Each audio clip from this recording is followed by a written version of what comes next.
السلام عليكم ورحمة الله وبركاته. ازيكم حبايبي؟ عاملين ايه؟ يا رب دايما تكونوا بخير. النهاردة بقى عملنا الكب كيك التحفة ده، هش وجميل جدا من مقادير بسيطة. هنعمل كمية كبيرة من الكيك، او ممكن بقى اللي تحطه في الصينية بتاع الكب كيك. تحفة. تعالوا بقى نشوف عملناه ازاي. هنا معانا بيضاية واحدة بس هننزل بيها، ومعانا نص كوباية سكر هنضيفها،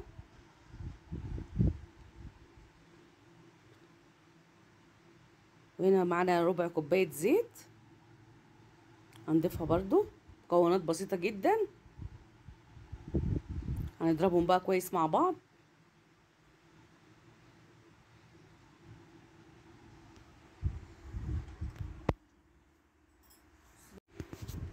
هننزل بقى بنص كوباية المية، ومعانا بقى 3 معالق من لبن البودرة عشان نعزز الطعم كده، نخلي الطعم دسم وحلو.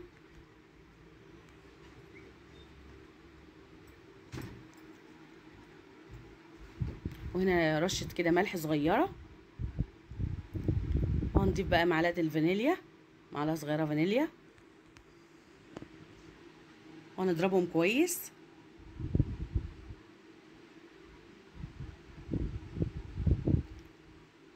طبعا بقى لازم نضيف الخل طبعا عشان بيعمل هشاشة في اي مخبوزات، وفي الكيكة بيخلي لها هشة كده وجميلة.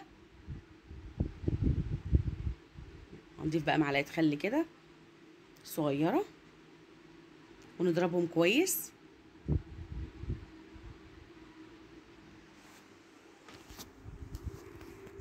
جبنا بقى بولة وهننزل بقى بالخليط. معانا بقى كوباية عربية من الدقيق متعدد الأغراض، هندخلهم كده جزء جزء.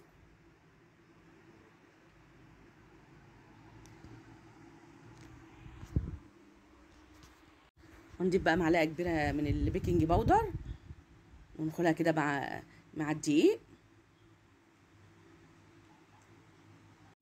هنقلب بقى بالمضرب أو بسبتيولة لحد ما الدقيق يختفي خالص، بحركة دائرية كده.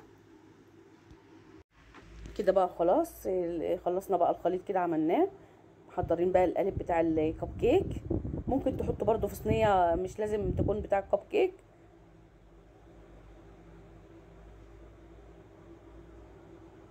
بسم الله ما شاء الله،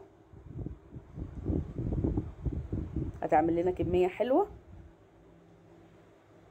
دي الصينية دي 12 قطعة.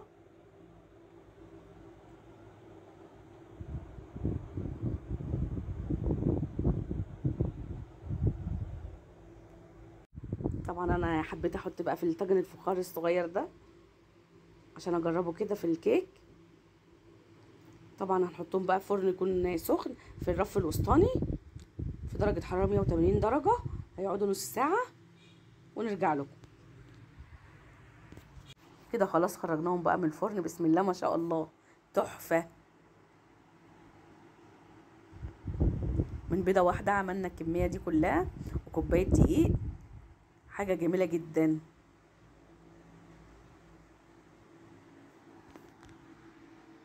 شايفين الجمال؟ تحفة.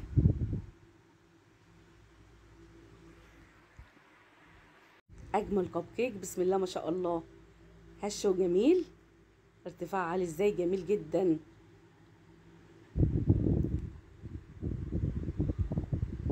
تحفة.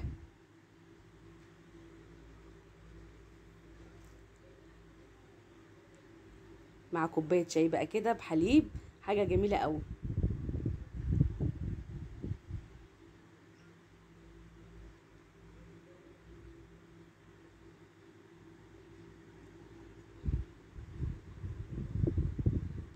معانا هنا بقى القالب الفخار اللي احنا عملناه، جميل قوي وهشش برضو. تحفة.